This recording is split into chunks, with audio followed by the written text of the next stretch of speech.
Bon,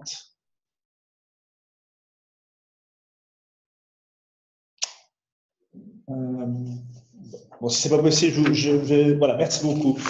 Donc, la Fédération mondiale du cœur est une association qui fête ses 40 ans cette année, dont le but est de réunir l'ensemble des acteurs de la société civile qui ont un lien avec les maladies cardiovasculaires et qui luttent pour la prévention et le contrôle de ces pathologies.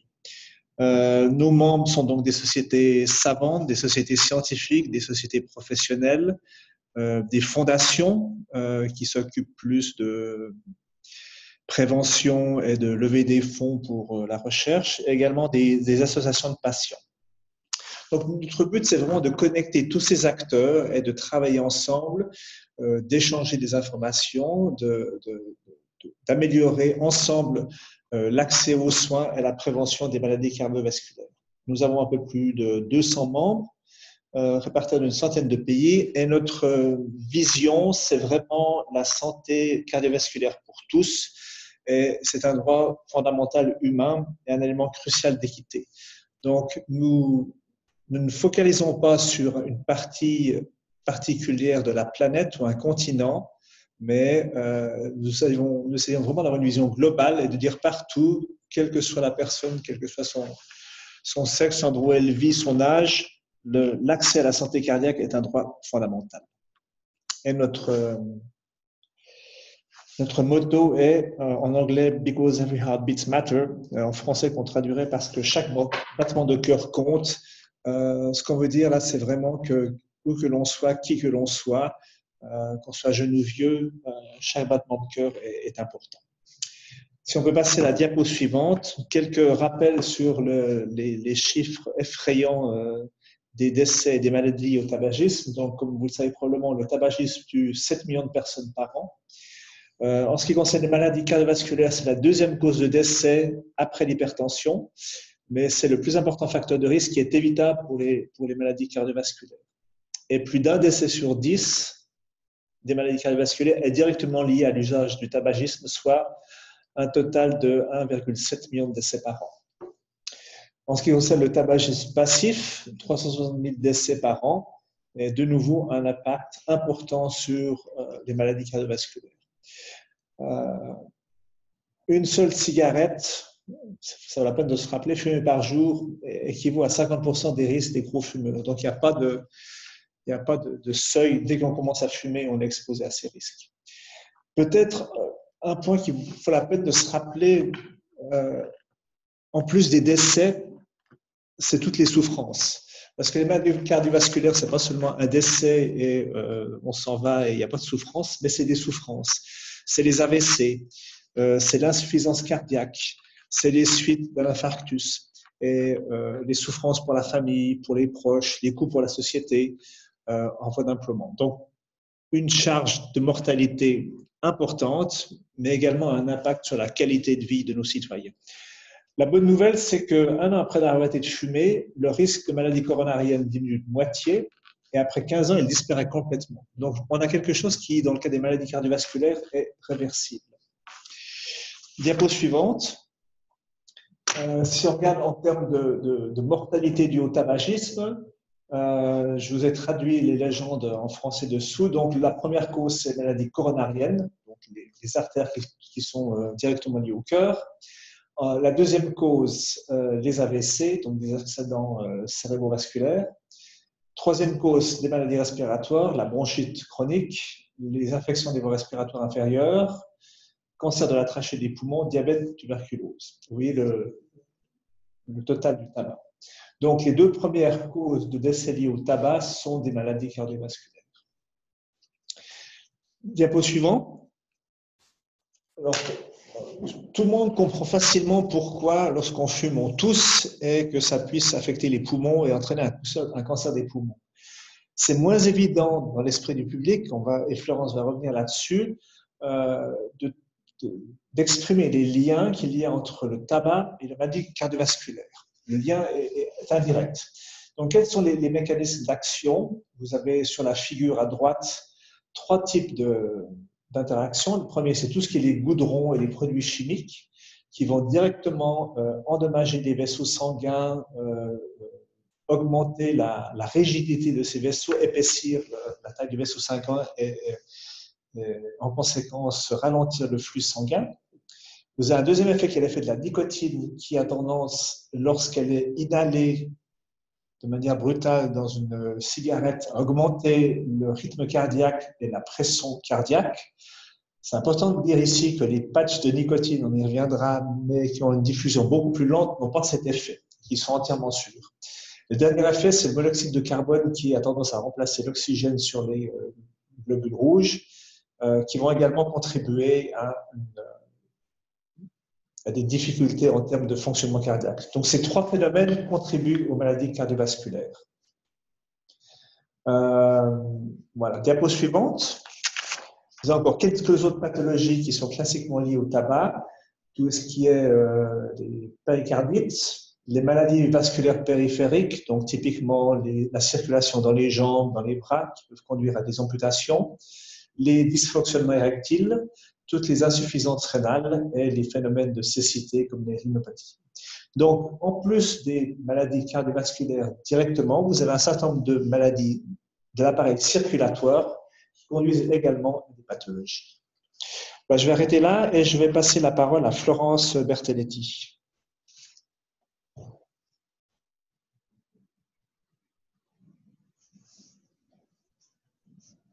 Florence? Florence, on ne t'entend pas.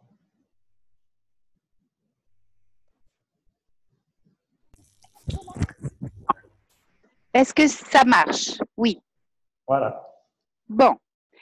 Alors, merci beaucoup Jean-Luc pour cette introduction très détaillée. Alors, je voudrais simplement rappeler qu'une des raisons pour lesquelles cette journée est organisée, c'est malgré le fait que les maladies cardiovasculaires, comme vient de l'expliquer Jean-Luc, tuent davantage de personnes que toute autre cause de décès dans le monde, eh bien, en fait, la plupart de la population n'est pas vraiment au courant. Donc, c'est la raison pour laquelle cette journée a été organisée. Et pourquoi est-ce que les gens ne le savent pas? C'est parce qu'il y a des mythes, il y a des idées fausses.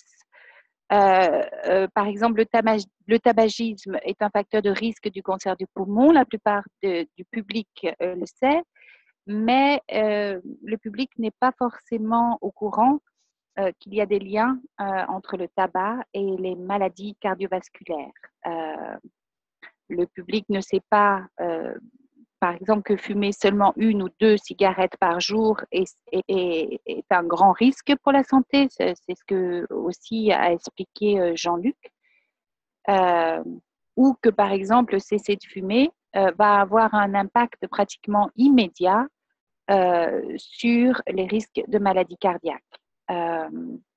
Voilà, donc sur cette slide, il y a tout un nombre d'idées fausses, de mythes qui sont encore vraiment très ancrés. Et le travail qui doit être fait, c'est bien évidemment un travail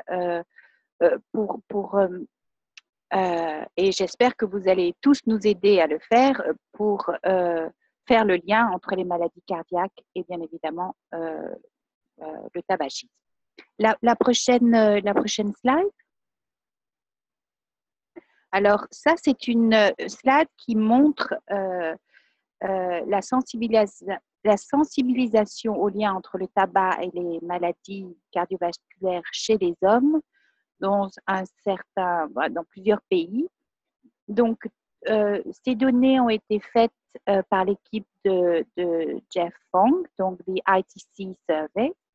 Et là, ce qu'on voit, c'est que quand même, il y a par exemple, en Zambie, il y a beaucoup d'autres pays où les gens ne savent pas le lien entre les maladies cardiovasculaires et le tabac. Alors, le continent africain, comme je l'ai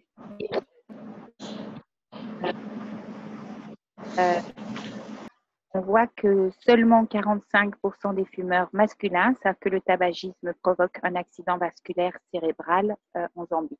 Et j'ai regardé dans les détails, ça c'était en fait, ça dit 74% ou 74%, mais en Zambie, en ce qui concerne les maladies cardiovasculaires et le tabac, c'est pas 74, c'est 45%. La prochaine slide. En gros, là, ça résume bien ce que je viens de dire. En Zambie, les consommateurs de tabac ne sont que très peu informés des risques liés aux produits du tabac sans fumer. Alors, pourquoi on a regardé la Zambie et pas d'autres pays? C'est parce qu'il y a une étude très, très poussée qui fait 100 pages, qui a été conduite là. Mais on pourrait... je sais qu'il y a eu d'autres études qui ont été faites dans d'autres pays et on s'aperçoit que le lien entre le tabac et les maladies cardiovasculaires n'est pas connu. Et donc, qu'est-ce qu'on peut faire pour compenser ce manque de connaissances? Bien évidemment, c'est des campagnes de sensibilisation sur les risques du tabac sans fumer qui pourraient vraiment changer tout ça. La prochaine slide.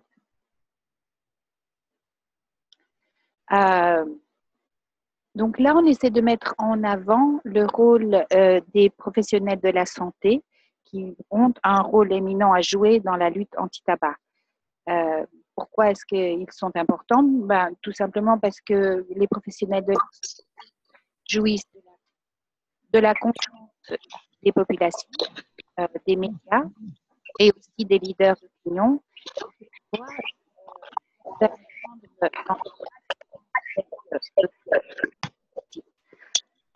Bien évidemment, au niveau individuel, ils peuvent aider les patients et ils peuvent aussi édifier les populations quant aux dommages de la consommation de tabac et du tabagisme passif. Et ils peuvent aussi aider les usagers du tabac à surmonter leur dépendance à la nicotine. Au niveau des communautés, les professionnels de la santé peuvent aussi initier ou appuyer certaines des mesures de politique qui vont être abordées un peu plus tard lors de cet exposé et qui sont aussi développées sur cette slide. Par exemple, en s'engageant dans la promotion et l'extension des ressources consacrées au sevrage tabagique. Au niveau des sociétés, les professionnels de la santé, ils peuvent aussi s'engager pour soutenir des campagnes et se joindre leur voix au mouvement du contrôle du tabac. Et la dernière chose que je voulais souligner qui est marquée sur cette slide, c'est la charte d'Ottawa, qui est une charte très importante qui rappelle que la santé est créée et vécue par les gens dans leur environnement de vie quotidienne où ils apprennent, travaillent, jouent et aiment. Prochaine slide. Le prochain slide, parce que ça, en fait, je l'ai expliqué là juste maintenant.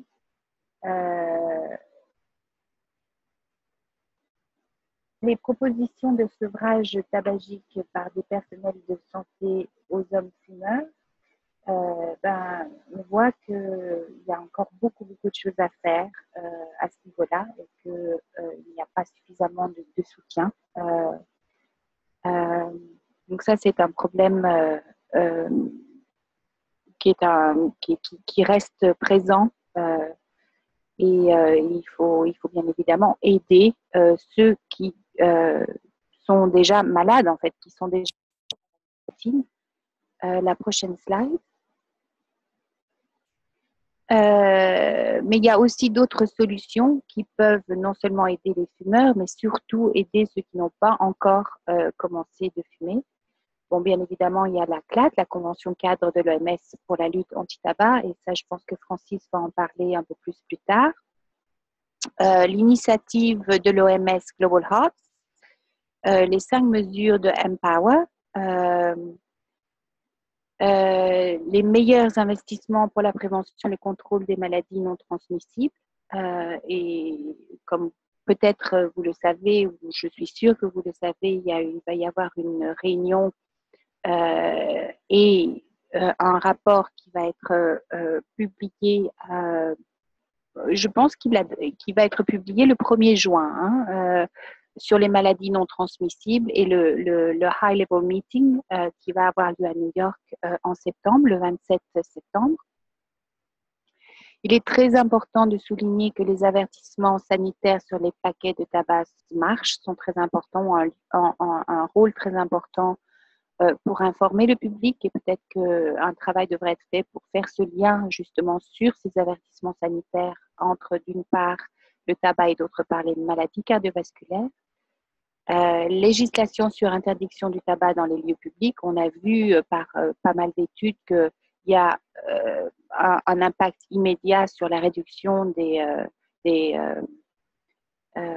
maladies cardiovasculaires, bien plus que toutes les autres après la première année. Accès bien évidemment à des conseils pour arrêter de fumer et à la pharmacothérapie, les campagnes médiatiques et l'interdiction de la publicité sur le tabac. Dernière slide pour moi. Ben voilà, nous pouvons tous contribuer à la lutte contre le tabac.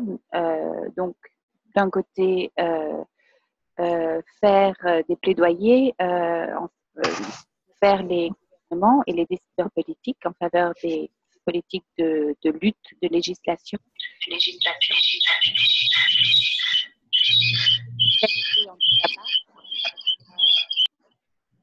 Je ne vais pas revenir sur tout. Enfin, en gros, c'est vraiment la classe. Et peut-être, c'est aussi important de souligner que les mesures la plus efficace, le rôle des professionnels de la santé, conseiller les patients, les aider, les soutenir. Et en ce qui concerne les commerces et les entreprises, se conformer à la législation anti-tabac et maintenir les établissements sans fumée et éviter la publicité ou la promotion des produits du tabac. Prochaine slide.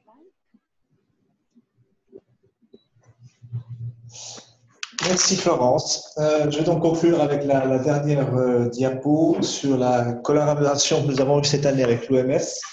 Je dois avouer que nous sommes tous très fiers et très heureux de cette initiative. C'est une partie du travail que nous faisons ici à Genève, de discuter avec l'OMS et d'essayer de les intéresser à nos propres thématiques. Donc, avec ce sujet, maladies cardiovasculaires et tabac, c'est un sujet qui, par rapport aux années précédentes où on avait des thèmes qui étaient peut-être plus techniques sur plain packaging, de taxation, c'est vraiment un sujet idéal pour entrer en contact avec le public de manière plus globale. Donc, il y a plusieurs types de matériel que vous pouvez trouver soit sur notre site, soit directement sur le site de l'OMS.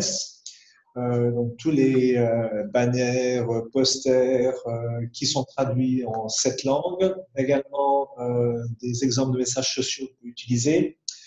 Le film, un petit film de 30 secondes qui a été diffusé et qui continue à être diffusé sur CNN International et un motif de satisfaction locale dans les transports publics à Genève.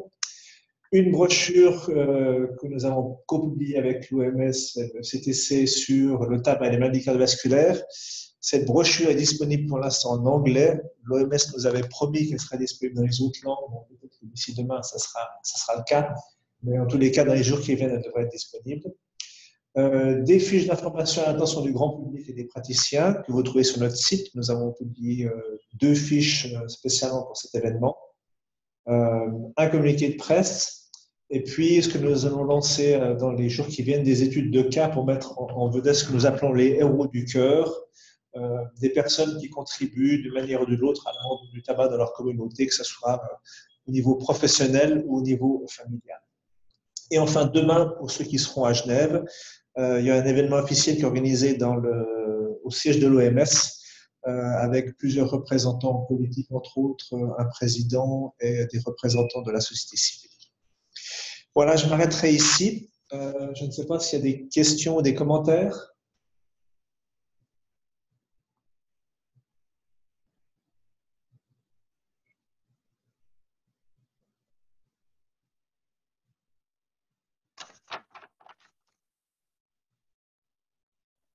Il y a une question de Dr. Philippe.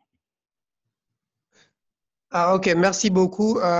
Je voudrais que vous reveniez un peu sur la diapositive là, sur les autres conséquences sanitaires du tabac, notamment la diapositive où vous avez parlé des péricardites, des maladies cardiovasculaires périphériques, les dysfonctionnements érectiles. Je voudrais bien voir le reste parce qu'il y a 2 ou 3 éléments importants que j'ai certainement ratés. Voilà. Je pense que c'est la diapositive suivante. Voilà. OK, donc c'est les néphropathies et les rétinopathies. OK, c'est bon. Merci beaucoup. J'avais aussi un point sur le sévrage. Je pense que l'étude que vous avez évoquée parle surtout de la Zambie et du Kenya, notamment c'est l'étude de Fong, mais il y a beaucoup de choses aussi qui sont faites dans beaucoup d'autres pays pour aider, notamment, par exemple, au Burkina Faso, on a mis en place un centre de sévrage. Le centre de sévrage travaille en proche collaboration avec les services de cardiologie. Le service de cardiologie a 1 semaine par mois pour passer au niveau du centre de sévrage et pour, j'allais dire, conseiller les fumeurs sur les liens des maladies cardiaques et le tabagisme. Mais aussi, on a un numéro vert au niveau du Burkina Faso où les gens peuvent appeler effectivement pour prendre des conseils sur le thème de la journée mondiale sans tabac et puis aussi sur le risque à la santé. Donc, permanemment, de façon permanente, bon, on a des actions au niveau du Burkina Faso. Et comme l'étude ne soulève seulement que le cas précis de la Zambie et puis du Kenya, il y a bien sûr d'autres pays qui font autant, beaucoup en Afrique de l'Ouest, que je connais très bien, notamment la Côte d'Ivoire, qui a aussi un centre de sévrage qui fait pareil. Et le Sénégal aussi est en train de faire la même chose et bien d'autres pays. Merci beaucoup.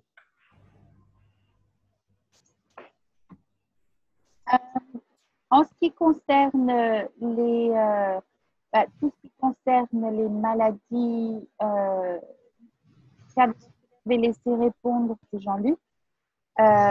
Moi, de mon côté, je voulais vraiment vous remercier pour votre intervention. Ayant travaillé dans le contrôle du tabac depuis très longtemps, je sais combien les pays francophiles en Afrique ne sont pas suffisamment mis en avant. Donc, je vous remercie beaucoup d'avoir aussi au Faso, en Afrique de l'Ouest et au Sénégal. Et ça serait vraiment gentil si vous pouviez nous envoyer les études que vous avez. Comme ça, nous pourrons les garder et aussi les promouvoir le plus possible. C'est bien compris. Merci. J'ajouterais juste qu'en ce qui concerne le sevrage, ce qu'on se rend compte, c'est que pour l'instant, les cardiologues, même s'ils sont très conscients des risques, sont assez peu impliqués pratiquement. C'est souvent délégué à des infirmières ou à d'autres personnels soignants. C'est pas de problème, mais c'est important, s'ils ne s'impliquent pas directement, de mettre en place une structure qui puisse suivre ces patients de manière efficace.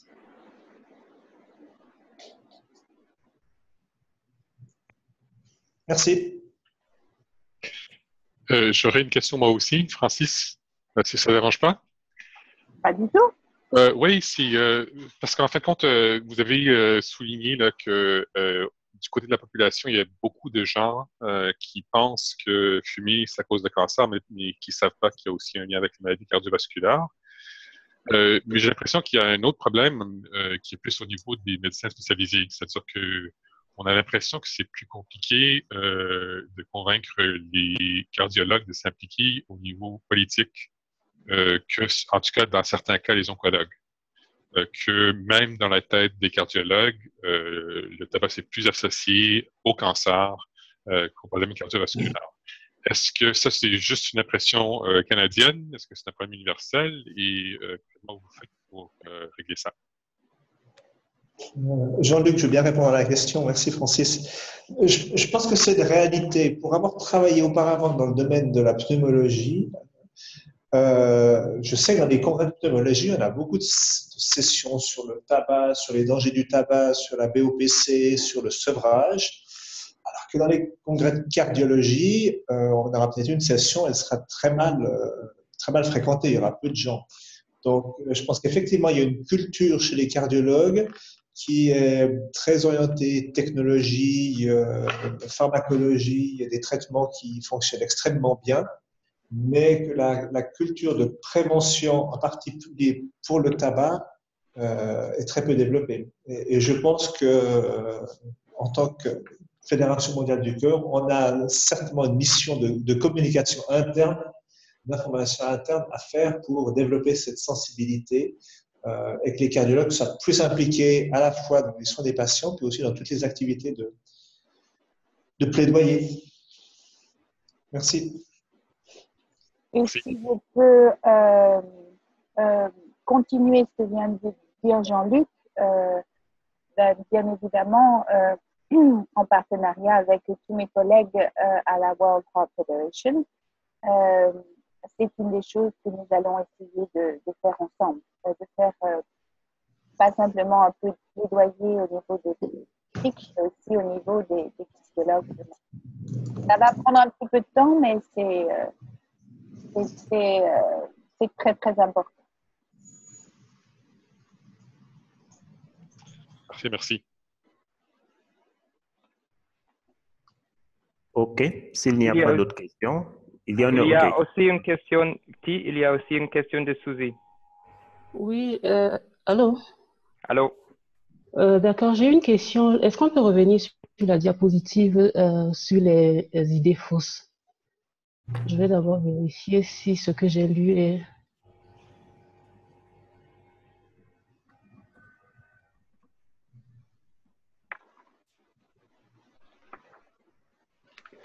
Ok,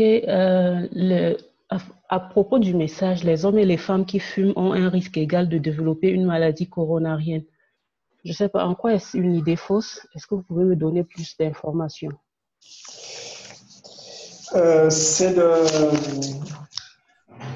ce sentiment, quand vous allez chez votre médecin et puis que vous avez le souffle court, disons une personne de 50 ans qui va chez son médecin et qui a le souffle court, le généraliste ou le médecin chez un homme va immédiatement penser au risque cardiovasculaire. Alors chez une femme, il va penser à quelque chose de différent, d'hormonal, un peu de fatigue, des choses comme ça. Donc la perception chez les médecins, déjà à ce niveau-là, est biaisée et il y a beaucoup de femmes qui ont des problèmes de cardiovasculaire qui ne sont pas ou qui n'étaient pas diagnostiquées. C'est la première chose. Puis la deuxième chose, c'est qu'effectivement, les femmes ont un risque supérieur aux hommes, statistiquement, à facteur de risque égal. Donc c'est une injustice et une inégalité dont on doit témoigner, sur laquelle on doit travailler. D'accord. Ok, merci.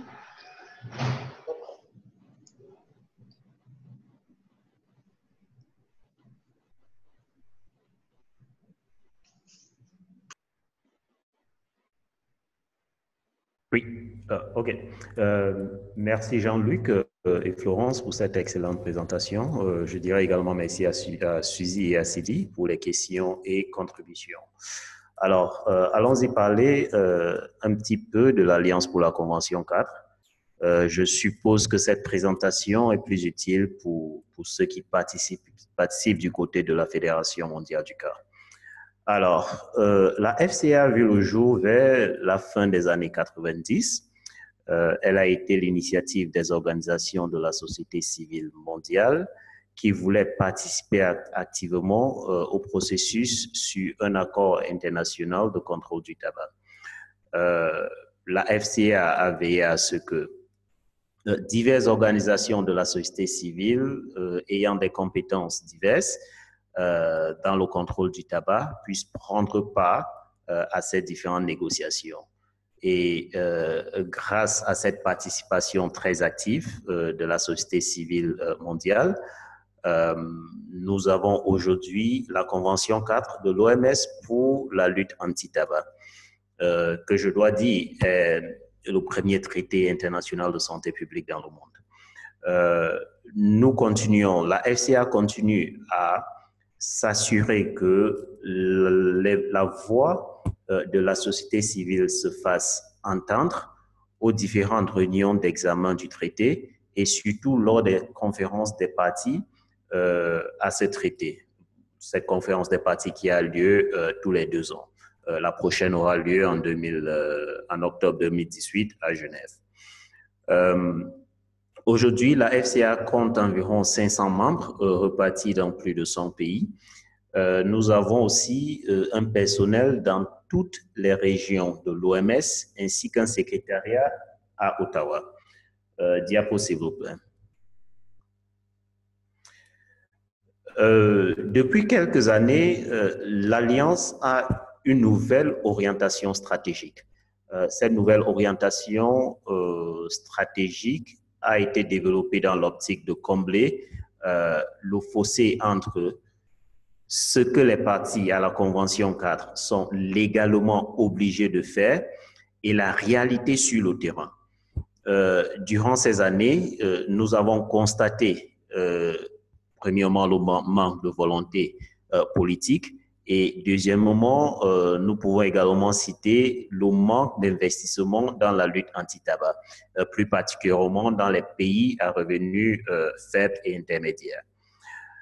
C'est pour ces raisons que, et entre autres, que nous avons décidé de réorienter notre travail afin de structurer et amener la conférence des parties à jouer un rôle plus ciblé vers la promotion systématique de la mise en œuvre de la Convention en mobilisant de nouvelles sources de financement et d'assistance technique. Cette nouvelle stratégie repose sur 4 piliers que je peux dire vraiment interdépendants, comme vous pouvez le voir sur la diapo présente.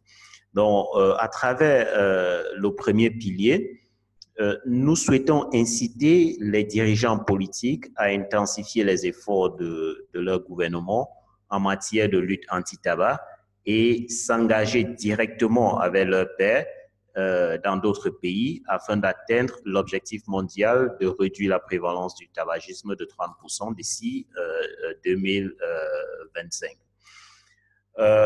Le deuxième pilier vise à augmenter considérablement la capacité de la conférence des parties à suivre et à piloter la mise en œuvre de la Convention en améliorant le mécanisme de conformité existant et en suivant le progrès vers ce même objectif mondial de réduire la prévalence du tabagisme de 30% d'ici 2025. Alors, cela demande bien sûr à la conférence des parties de mener une analyse approfondie de la capacité ou des capacités des différents pays à atteindre un tel objectif et de pouvoir procurer l'appui nécessaire pour l'atteindre. Quant au troisième pilier, nous ne souhaitons vraiment laisser aucun pays en arrière, vu que les gouvernements ont différents niveaux de connaissances, les gouvernements ont différents niveaux d'expertise et même de ressources qui les permettraient d'honorer ou pas, honorer ou ne pas honorer leur engagement. Alors, c'est pour cette raison que lors et avant la dernière conférence de parties en 2006, qui a eu lieu en Inde, nous avons travaillé pour la mise en place d'un mécanisme d'assistance pour analyser les obstacles à la mise en œuvre et proposer des stratégies potentielles pour les surmonter.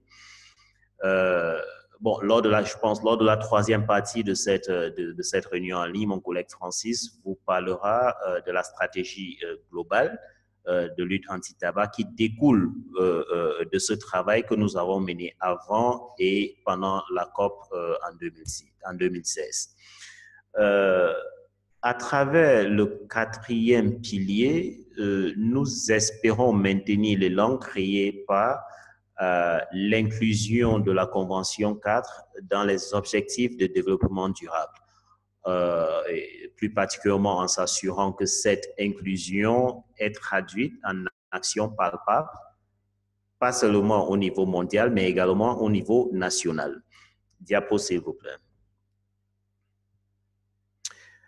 Alors, rapidement, la Convention 4 de l'OMS pour la lutte anti-tabac, à ce jour, a été ratifiée par 181 pays, ce qui représente environ 90% de la population mondiale.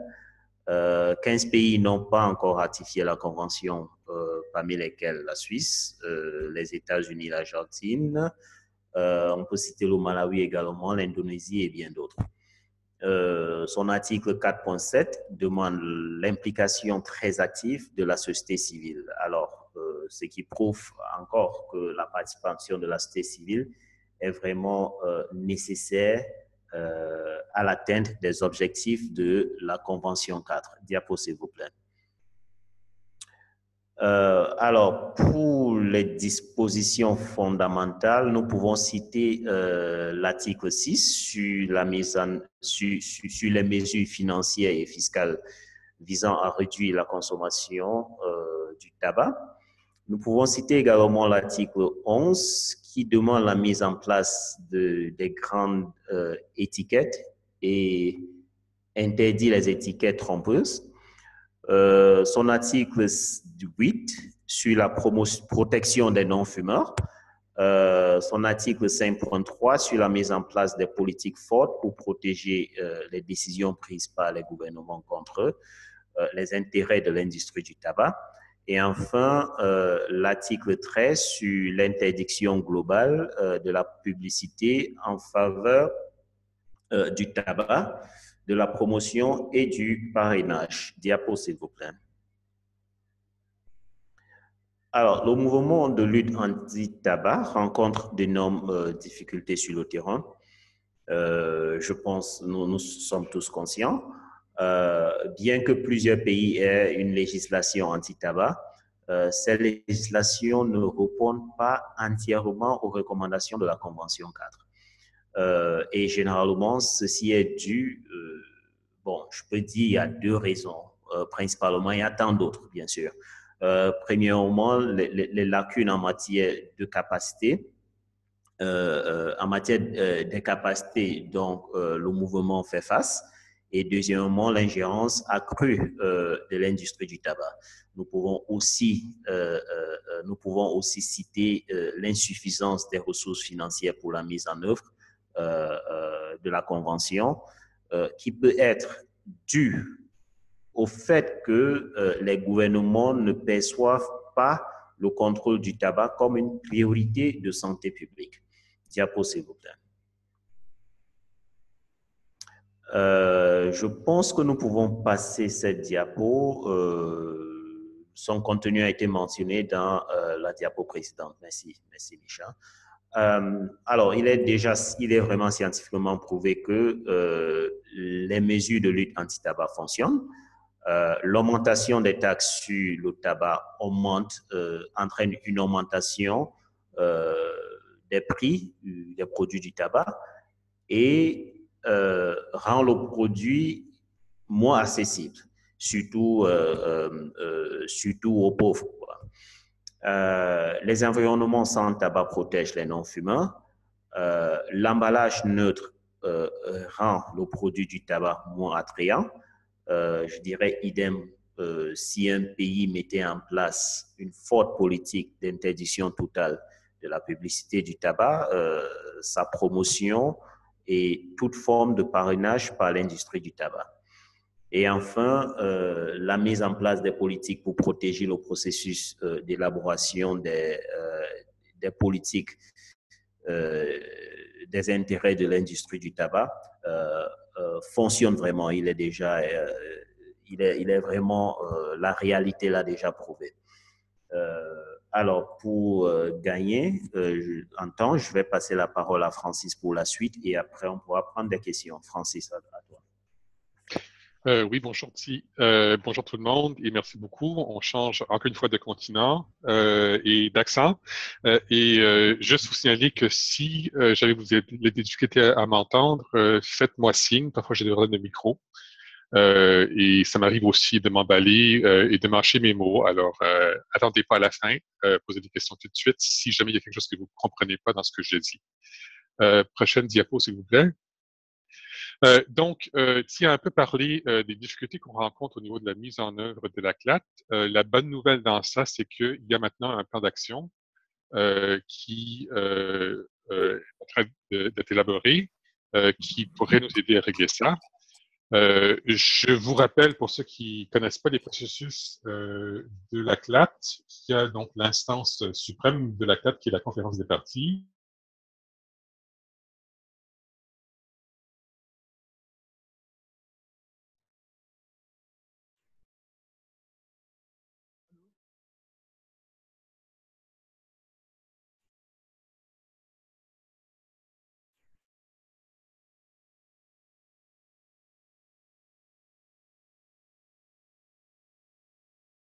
Est-ce que vous m'entendez?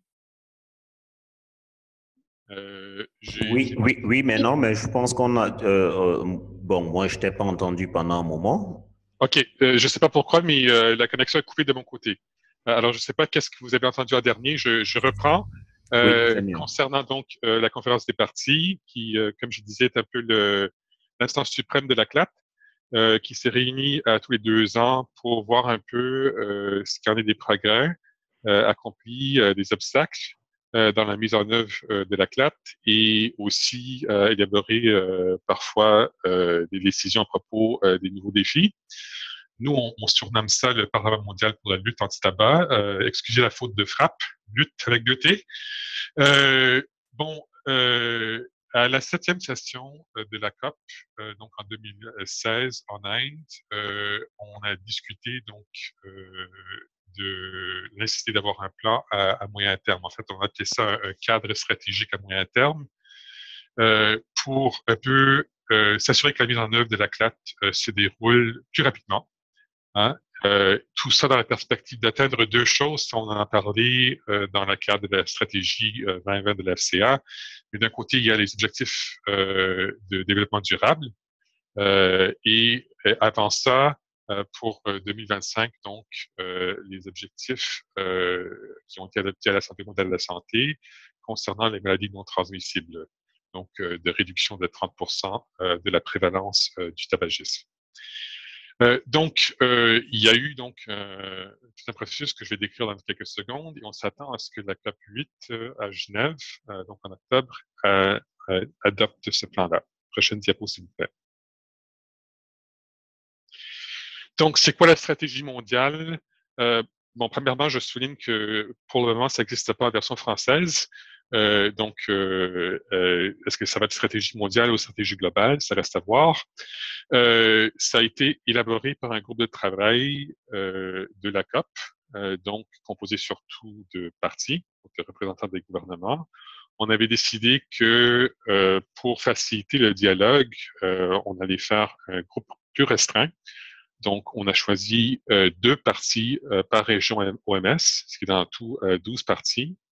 En plus de ça, quelques organisations intergouvernementales, notamment donc l'OMS et aussi le PNUD, le Programme des Nations Unies pour le développement, et aussi 3 observateurs du côté des organisations non gouvernementales qui sont la FCA, la Société américaine du cancer et aussi CIATCA, donc l'Alliance de l'Asie du Sud-Est. Et donc, le groupe a choisi d'identifier un certain nombre d'actions prioritaires. Hein. Et les critères, c'est les 3 ici. Donc, les actions qui auront le plus grand impact sur la réduction du tabagisme directement. On a aussi regardé ce qui peut faciliter l'action intersectorielle, ce qui est une façon compliquée de dire, en fin de compte, que la CLAT, c'est pas simplement une affaire du point focal au ministère de la Santé, mais bien une affaire de tous les ministères, de toutes les agences de l'État, et notamment du ministère des Finances, donc il faut avoir des structures en place pour avoir une bonne coordination. Et finalement, évidemment, tout ça dans la perspective, comme je disais, des objectifs de développement durable et aussi des maladies non transmissibles.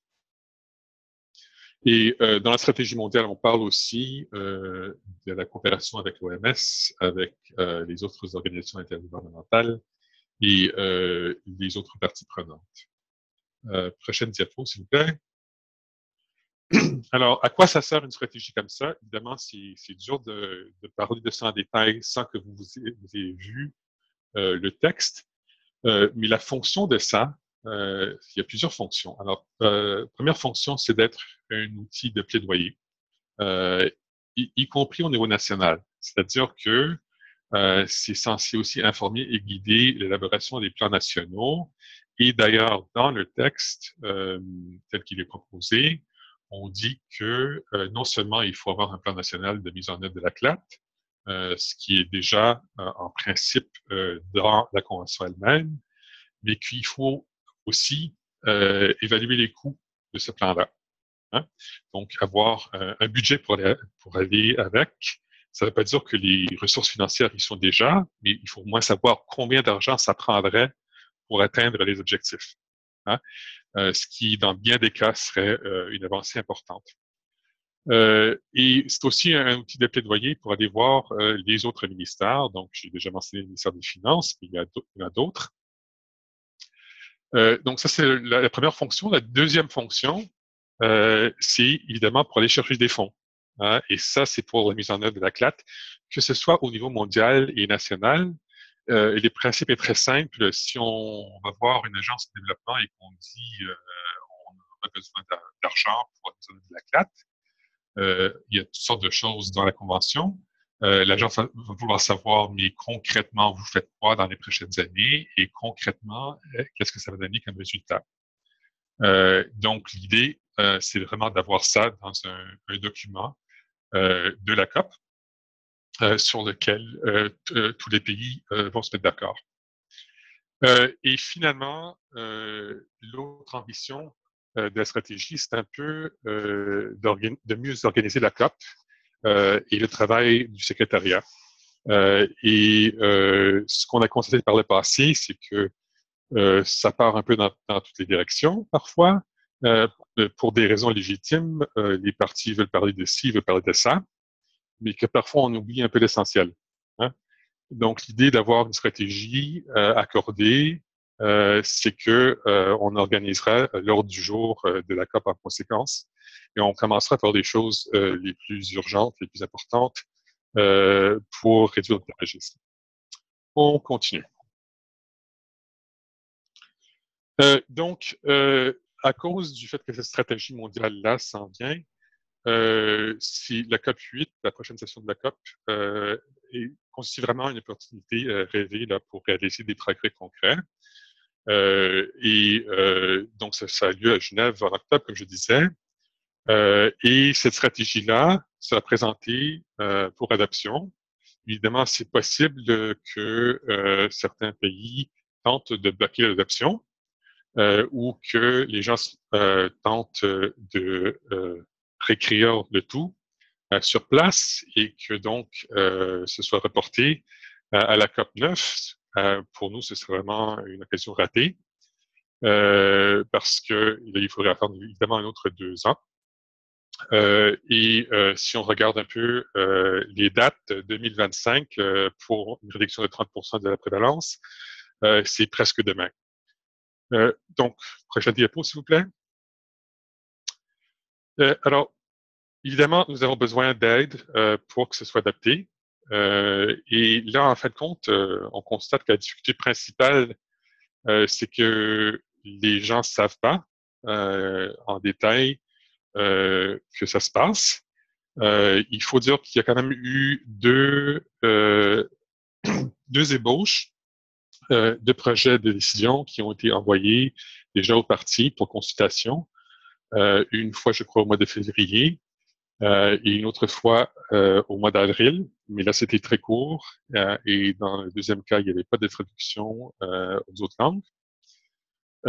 Donc, il y a quand même beaucoup de pays où le message n'est pas rendu, et il serait donc très important d'en parler. Et donc, si vous savez déjà qui de votre pays va assister à la COP8, ce serait bien de s'asseoir avec eux et en parler. Évidemment, ça va être plus facile à partir du mois d'août parce que c'est à ce moment-là qu'il y aura publication donc des documents pour la COP8 que vous pourrez voir la version finale telle que décidée par le groupe de travail. Par contre, évidemment, il y a déjà donc des ébauches qui circulent. Et si vous êtes intéressé par le sujet et que vous en faites pas déjà partie, on a au sein de l'AFCIA ce qu'on appelle des task force, donc des groupes de travail internes. Et si ça vous intéresse, vous pouvez encore vous joindre au task force pour la stratégie mondiale en envoyant un petit message à Ryan Forrest, qui est responsable de ce groupe-là, et vous avez l'adresse à l'écran. On continue. Et finalement, plus généralement, évidemment, si vous voulez aider la CA, vous avez ici nos coordonnées. Ça, c'est notre adresse de facto à Ottawa. Et l'adresse courriel, je pense que la plupart des gens ici sur l'appel sont déjà membres, mais juste au cas où. Et on espère vous voir aussi en grand nombre donc à Genève. Et je pense qu'avec ça, là, c'est de retour à toi, Ti. Ouais. Merci Francis. Alors, nous allons passer aux questions. Déjà, il y a déjà une question, une préoccupation de Chen de la RDC. Je vais tenter rapidement d'adresser sa préoccupation et puis quelqu'un d'autre pourrait ajouter. Chen, je suis d'avis que les campagnes médiatiques marchent et elle a dissuadé les jeunes à commencer à fumer ainsi que les fumeurs d'arrêter. Nous sommes aussi conscients des coûts pour mener de telles campagnes médiatiques.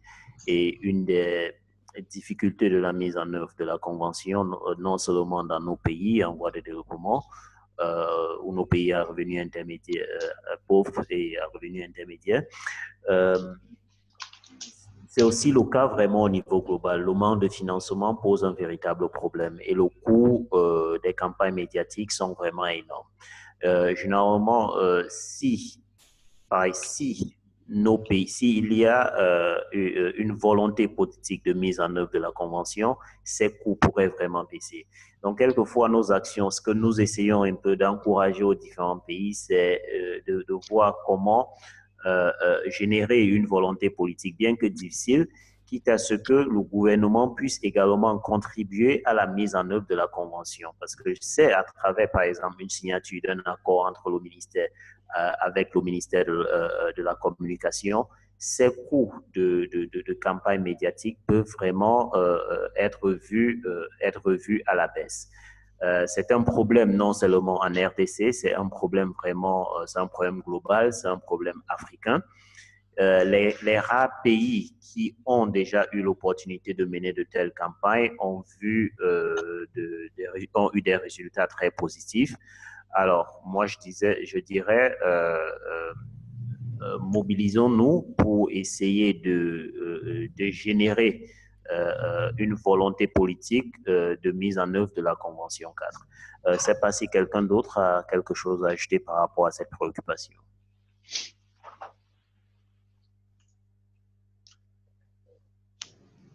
Il y a aussi un commentaire de Jean-Luc, je pense, si tu vas regarder le chat box. Oui, je vois où en sommes-nous avec l'objectif 30% en 2025. Alors, sur ça, moi, je vais passer la parole à Francis. Je te mets directement. Oui, merci. C'est toute la question. La difficulté qu'on a, en fin de compte, c'est que, évidemment, les chiffres arrivent toujours avec un certain retard. Alors, il y a déjà eu une étude publiée par l'OMS, je pense il y a 2 ans, qui essayait de faire une projection que si les tendances se maintenaient, qu'est-ce qui arriverait? Et la conclusion de mémoire, c'était qu'il y avait quelque chose comme peut-être 30 ou 35 pays au niveau mondial qui allaient atteindre cet objectif-là de réduction de 30%. Donc, c'est pas faramineux. Ça veut dire qu'il y a un retard important. Et en fin de compte, quand on regarde de plus près, si les tendances se maintiennent, ça veut dire que si les pays qui ont fait quelque chose d'important en contrôle du tabac continuent de le faire, hein, c'est pas si on fait plus rien. Donc, je dirais que on peut déjà dire qu'on est pas mal en retard par rapport à l'objectif de 2025, que ça prend vraiment un coup de barre important pour arriver. Par contre, si on compare avec le reste de ce qu'il y a en maladie non transmissible, dans le cas du tabac, on est déjà d'accord sur ce qu'il faut faire. Hein? Ce qui reste, ce qui manque, c'est la volonté d'y aller rapidement. Et on a un outil quand même assez particulier qui est la taxation. Alors, en augmentant rapidement les taxes sur le tabac, on peut par exemple avoir des réductions importantes. Et avec ça, on peut l'atteindre. Je crois qu'il y a une nouvelle étude qui est sortie aujourd'hui même sur la question. Mais il faut vraiment s'y mettre. Il faut vraiment s'y mettre tout de suite. Et c'est un peu pour ça que le groupe de travail, quand il en a parlé, il a mis l'accent sur l'article 6, donc il parle des taxes, et sur la nécessité d'une coordination entre les agences et les ministères de ce gouvernement. Parce que ce qui bloque actuellement dans bien des pays, c'est que oui, il y a quelqu'un au ministère de la Santé qui s'occupe du tabac, mais les autres ministères ne sont pas concernés, alors que les leviers en matière de politique publique sont plus chez les autres ministères. Merci Francis. Oui. Y a-t-il d'autres questions ou contributions, préoccupations? Jean-Luc, Oui. les objectifs 25 par 25 ont plus ou moins disparu du langage de l'OMS. Maintenant, ils ne parlent plus que de 30% en 2030. On s'aligne aux objectifs de développement durable. En termes de tabac, comment ça se traduit?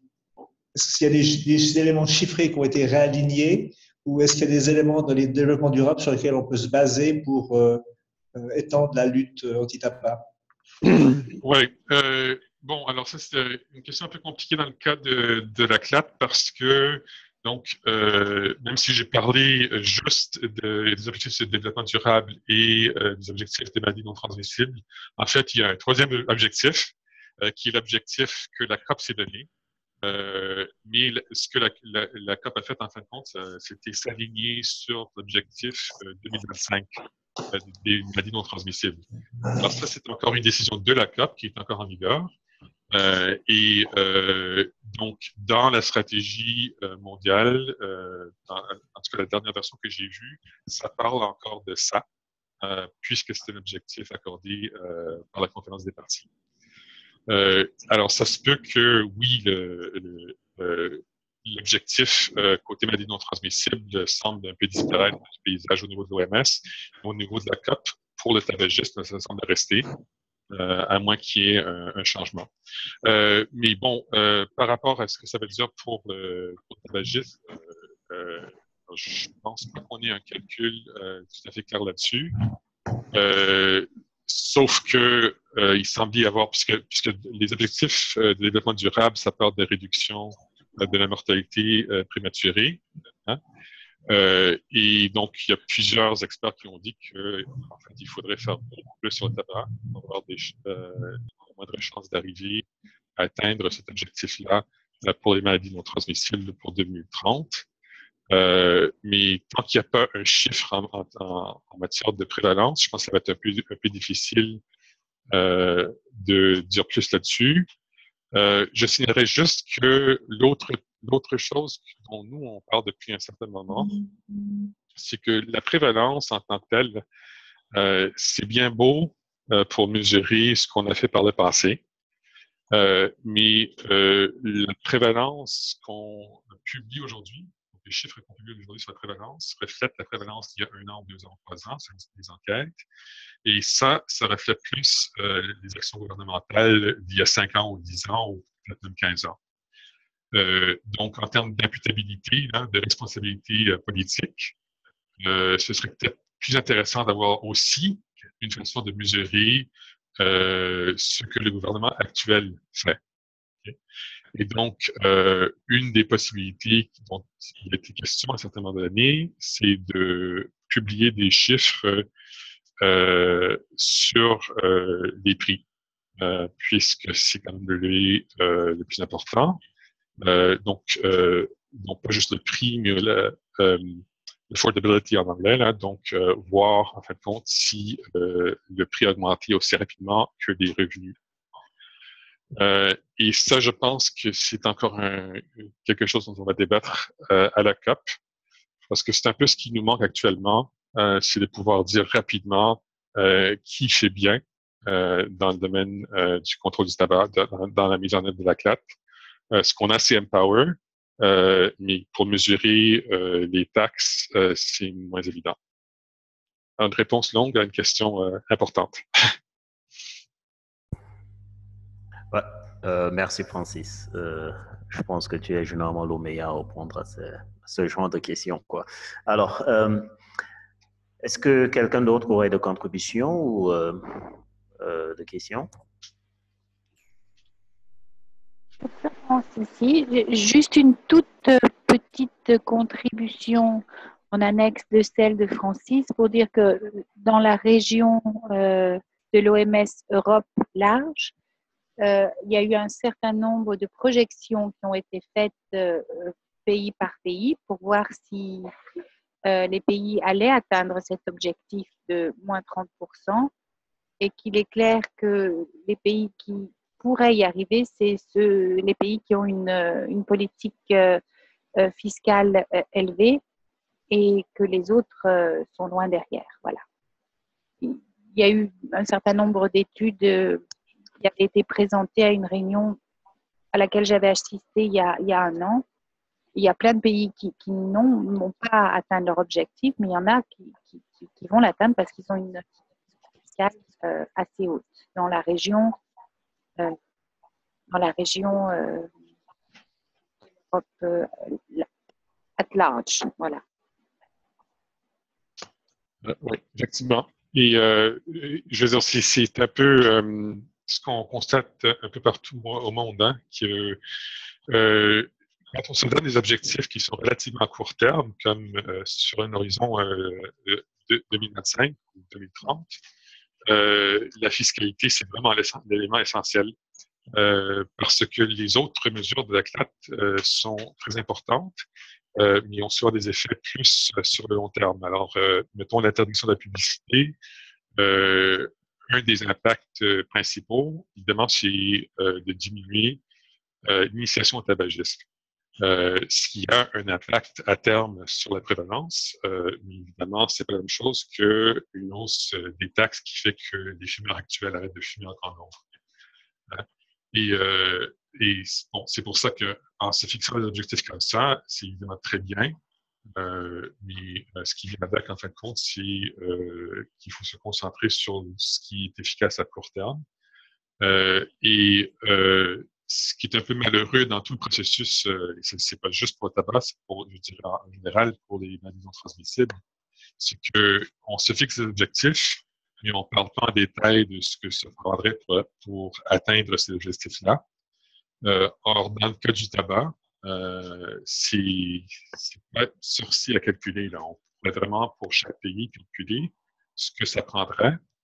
D'ailleurs, si vous regardez un peu la campagne Prevent 20 là, que la Société américaine du cancer a développée, ils font un peu ça. C'est-à-dire qu'ils essaient de regarder ce que ça prendrait en termes d'augmentation de prix pour atteindre certains objectifs. Alors, c'est tout à fait possible de faire ça, mais on dirait que ce message-là, c'est pas encore rendu aux décideurs.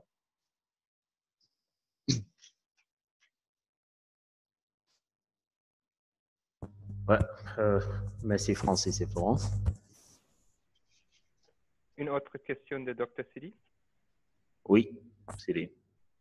Ah, très bien, merci. Je suis allé sur le site de la Fédération mondiale du cœur là. Je ne retrouve pas les différents documents là dont ils ont parlé dans les différentes langues. Est-ce qu'on peut m'indiquer à quel niveau on peut trouver les différents trucs là, les différents documents sur la journée mondiale sans tabac? Sur le site de la Fédération.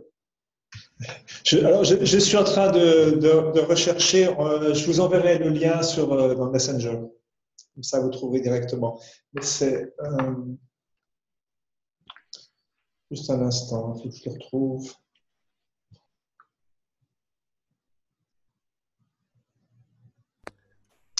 Sinon, nous pouvons aussi partager le lien lorsque nous allons envoyer les diapositives de cette présentation, de cette réunion. On le retrouve dans les news, mais c'est clairement que c'est pas facile de retrouver quelque chose. Mais si vous allez dans news, dans le menu en haut à droite, News et Resources. Oui. La première news qui apparaît, c'est celle sur le Million of Tobacco.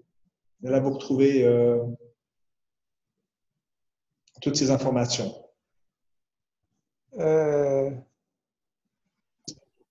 Donc, c'est quoi exactement votre adresse là? Parce que c'est genève-ch, c'est ça? Non. Je crois qu'il y avait pas notre adresse web sur une des diapos. Je vais la taper dans le chat et puis comme ça vous l'aurez. Ok, merci bien. Okay.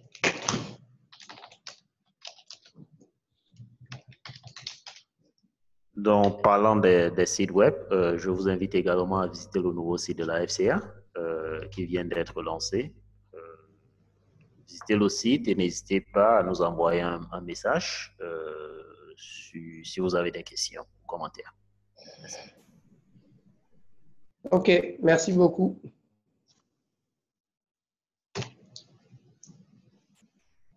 Alors, je suppose qu'il n'y a plus de questions ni de commentaires. Si c'est le cas, il ne me reste qu'à vous dire merci et bonne célébration de la Journée mondiale sans tabac 2018. Merci bien. Merci. Au revoir tout le monde. Au revoir, merci. Au revoir, merci.